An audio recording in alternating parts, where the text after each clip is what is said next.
espero haber dado unas pinceladas muy superficiales de lo que puede ser un duelo con niños. Resumiendo, tenemos que tener en cuenta la edad y adaptar el mensaje a su nivel, obviamente, e intentar, pues, no ocultarlo en exceso, porque, desde luego, que se hacen preguntas y si no tienen la información suficiente va a rellenar esos huecos con su imaginación. Entonces se van a elaborar una historia falsa. Entonces van a decir, bueno, pero están engañando, ¿qué está sucediendo? Naturalidad. Yo creo que lo resumiría todo con la palabra naturalidad. Totalmente de acuerdo. Es que parece que vivimos en una sociedad que de alguna manera nos castra, nos reprime, parece que esas cosas no se pueden, y muchas veces también desde la sobreprotección de los progenitores se hace muchísimo daño en este tipo de cosas. Muy bien. Te iba a preguntar, sí, ¿cuándo se podría hablar de un duelo patológico y complicado? Y explícanos un poco este concepto para los profesionales, para las personas que no son profesionales. Claro. Mira, hablaríamos ya de duelo patológico, de duelo complicado, cuando la persona está desbordada. Cuando, digamos que en su proceso, como comentábamos antes, no avanza, se detiene. También quiero señalar que no es un proceso lineal. Puede haber días malos, pero bueno, que de alguna manera la persona permanece anclada. Y además está desbordada, y digamos que puede empezar a recurrir a conductas desadaptativas. Es decir, en vez de avanzar un poquito hacia la resolución del duelo, sin excluir retrocesos, porque los va a haber, claro que va a haber retrocesos, digamos que permanece continuamente sin avanzar, se aferra a determinados recuerdos, a determinados ritos y no acepta el carácter de irreversibilidad que puede tener la muerte. Porque fíjate, muchas veces tendemos a despreciar, por ejemplo, el duelo por una pérdida afectiva. Te hablo de esto, de tu pareja. Y tiene algo muy curioso, y es que, por ejemplo, cuando perdemos por fallecimiento a una persona muy cercana, le damos carácter de irreversibilidad. Es decir, a día de hoy no se conoce cómo traer a nadie de la muerte. Pero cuando perdemos a alguien de forma afectiva, a nuestra pareja, leche, la persona sigue por ahí caminando y sigue haciendo su vida, es reversible. ¿Por qué me ha sucedido esto? Si yo tengo posibilidades de volver, yo quiero recuperar a esa persona. Entonces, a veces adquiere unos tintes de gravedad incluso superior una separación, un divorcio, una ruptura, que una pérdida por fallecimiento, por precisamente ese carácter reversible o irreversible. Y, por supuesto, por las estrategias que adoptamos.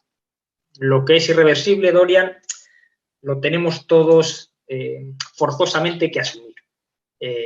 A no ser que caigamos ya en lo que podríamos considerar duelo patológico.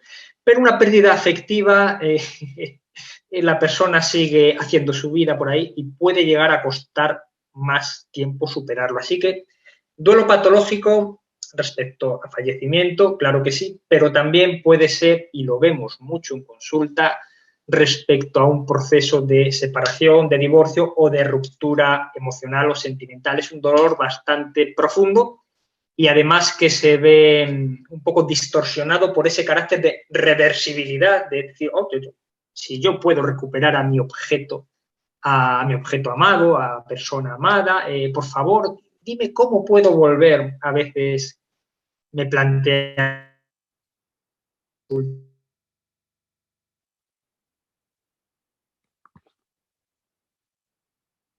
bajo cartas que a la persona le permitan superarlo. Entonces, ¿por qué se considera patológico? Bueno, digamos que no todas las personas reaccionamos de la misma forma ante una pérdida. No hay una pauta fija, rígida ni inamovible sobre cómo superar un duelo. Yo no la conozco, por lo menos. No está así, como digamos, marcado y pautado. Mire, usted tiene que hacer del día 1-5 al día 1-10, llorar del 10 al 15, tristeza del 15 al 20. No existen pautas fijas. Cada persona reaccionamos de una forma distinta.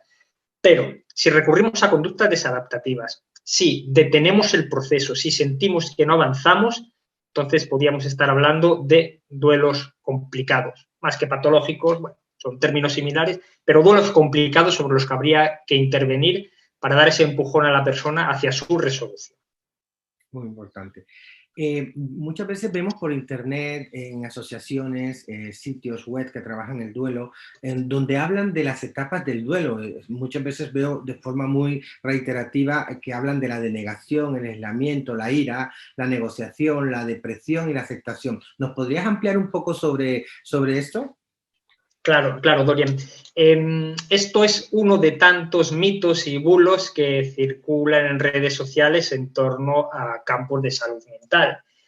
Por desgracia, está todo bastante contaminado a día de hoy y se vierte mucha desinformación o información incorrecta que yo creo que hace más mal que más bien.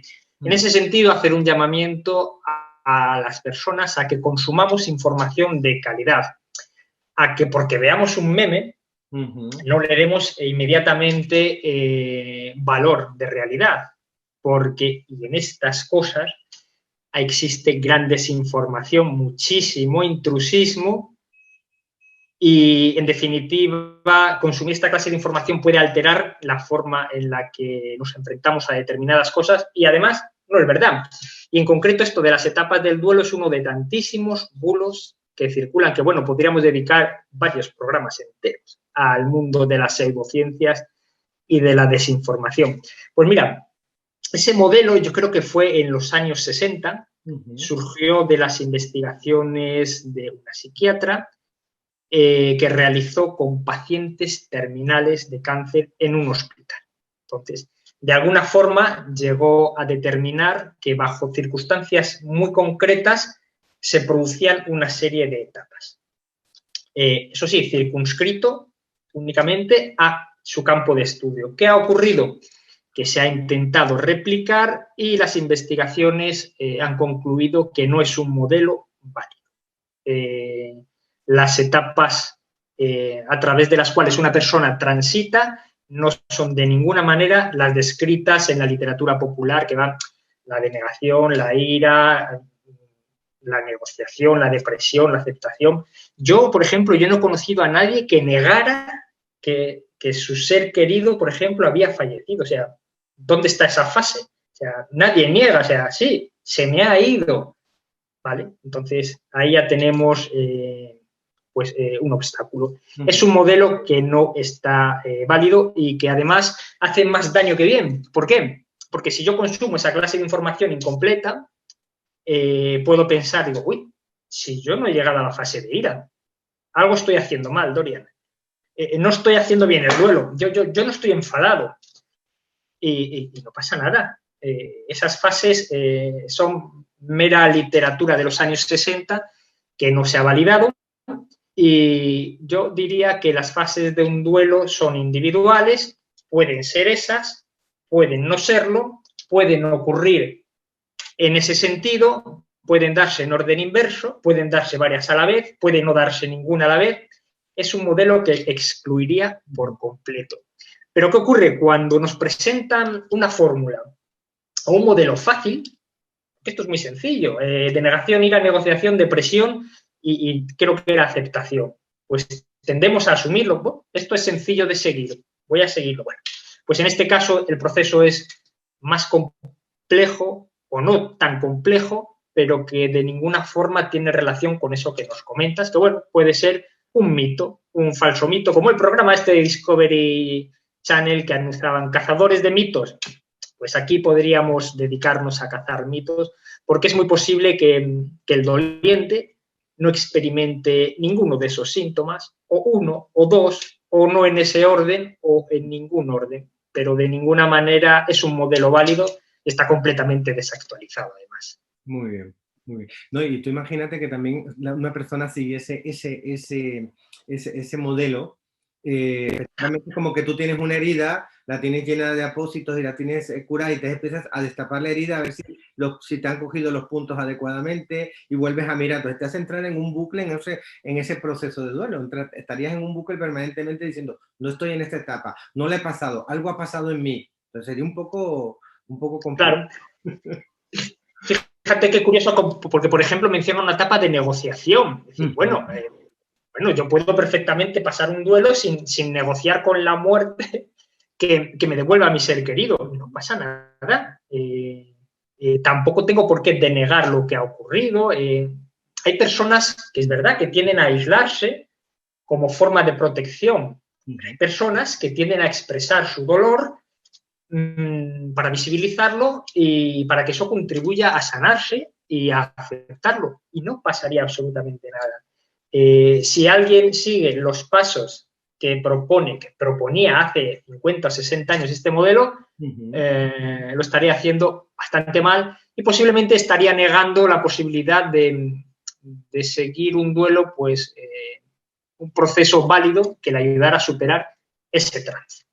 Muy bien. Y volviendo al tema de los duelos complicados, ¿qué tipos de duelos complicados podemos manifestar o puede manifestar un ser querido? Bueno, pues aquí sí que podemos manifestar varios tipos de duelo, siempre en función de la persona, pero, por ejemplo, seguramente estás familiarizado con los términos agudo y crónico. En este caso, agudo es algo puntual, pero, por ejemplo, podríamos hablar de duelo crónico cuando tiene una duración excesiva, por ejemplo, que nunca terminamos a una conclusión, que la conclusión puede ser la aceptación y el dar una respuesta distinta a la tristeza y a la negación o a la ira o a la depresión o a ninguna de esas cosas, pero en definitiva dar una respuesta distinta a la que nos suscitaba tanto dolor el duelo. Entonces, cuando todo eso se estanca, la persona lo sufre y no consigue terminarlo, podríamos estar hablando de duelo crónico, con una duración excesiva, pero nuevamente no nos atrevemos a dar una fecha concreta. Podemos decir en torno a un año, pero claro, tiene que ser un proceso mediante el cual no sería bueno que la persona sintiera la misma intensidad en sus síntomas en el mes 12 que en el mes 1. Entonces, debe de ser un proceso más o menos lineal, aunque haya retrocesos como siempre, pero que no tienda a la cronicidad, es decir, que permita a la persona avanzar. Entonces, duelo crónico, el que tiene una duración excesiva. Luego podríamos estar hablando de duelo retrasado, cuando la persona decide no creerse de momento lo que ha sucedido o inhibir el dolor, lo que comentábamos, lo que me comentabas antes de, bueno, voy a suprimir ese dolor, porque yo lo que quiero es feliz y voy a aceptar alegremente lo que me ha sucedido. Entonces estamos inhibiendo, suprimiendo o posponiendo el duelo, lo que es una reacción emocional. ¿Qué podemos hacer? Dar una respuesta emocional insuficiente al momento de la pérdida, que puede deberse a multitud de aspectos, desde la falta de apoyo social a la necesidad de ser fuerte. Yo creo que muchas personas, o algunas personas, dan una imagen de cara al exterior de fortaleza. Es decir, yo soy fuerte, yo puedo con esto, por lo tanto, a mí este proceso de duelo no me afecta tanto como a los demás. Entonces, suelen tender a retrasar el duelo, a inhibirlo o posponerlo. Entonces, tenemos el duelo crónico, el duelo retrasado, o tendríamos un duelo que podríamos definir como exagerado, es decir, que la persona siente un dolor, digamos, o intensifica